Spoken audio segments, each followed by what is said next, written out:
अगले टॉपिक पर बात करते हैं, ग्रेव्स 3 एक्सपेरिमेंट। ग्रेव्स 3 एक्सपेरिमेंट जो है ये एक्चुअल में ऊटी मतलब आप कह लो कि कर्नाटका, ठीक है, उस वाले एरियाज़ में ग्रेव 3 एक्सपेरिमेंट को किया गया। और ख़ासतौर से इसका जो स्टडी है उसके पीछे कॉस्मिक रे की स्टडी करने के लिए इस एक्सपेरिमेंट को किया गया। इसमें पूरा का पूरा जो एक्सपेरिमेंट है उसको परफॉर्म करता है Tata institute of fundamental research यानी TIFR। पूरा कंट्रीब्यूशन इसी का है।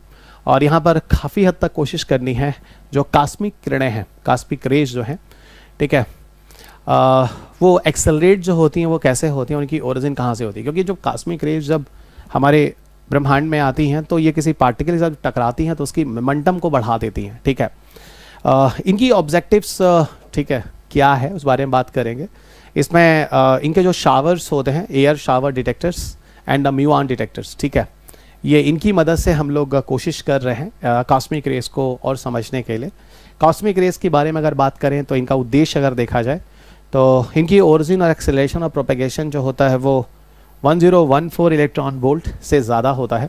Cosmic rays in the Galaxy and beyond, ठीक है, existence of knee in the energy spectrum of cosmic rays, ठीक है, production and acceleration of highest energy cosmic rays in the universe, and astronomy of multiple tera electron volt gamma rays from the neutron star and other compacts।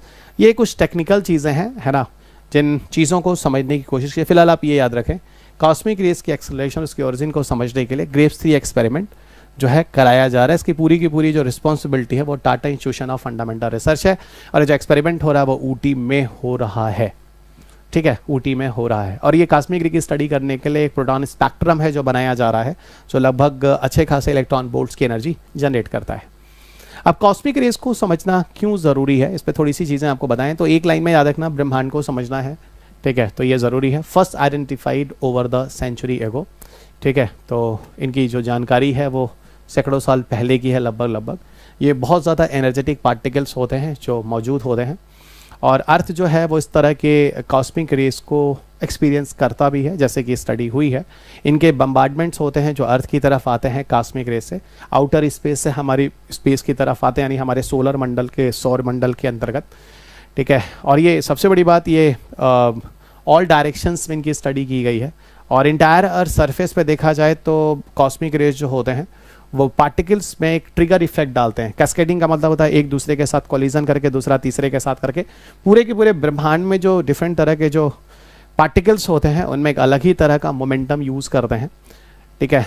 और इसके अलावा ये पृथ्वी तक भी पहुंचते हैं, लेकिन इनकी स्पीड ऑफ लाइट तक नहीं होती, थोड़ी उससे कम होती, जैसा ऑब्जर्वेशन किया गया है। और इन शावर पार्टिकल्स के अंदर जो कॉस्मिक रेस को जो शावर्स आते हैं उनमें इलेक्ट्रॉन्स, फोटॉन्स, म्यूऑन्स, प्रोटॉन्स, न्यूट्रॉन्स, ये सारे के सारे पार्टिकल्स होते हैं जिसके बारे में किया गया है। कॉस्मिक रेस को समझने के लिए कुछ एनर्जी स्पेक्ट्रम का यूज़ किया जाता है, जनरली जिनकी रेंज 10⁻⁻8 से लेकर -20 इलेक्ट्रॉन वोल्ट तक होती है। इन्हीं रेंज ऑफ स्पेक्ट्रम में या फ्रीक्वेंसी रेंजेस वगैरह में ही जाकर कॉस्मिक रे की स्टडी होती है, जिसके लिए ये Tata institute of fundamental research काम कर रहा है ऊटी में। तो थोड़ा सा कॉस्मिक रे को लेके याद रखिएगा, या फिर ग्रेव्स 3 एक्सपेरिमेंट करके अगर नाम पूछता है तो याद रखिएगा ये एक्सपेरिमेंट कैसे जुड़ा हुआ है।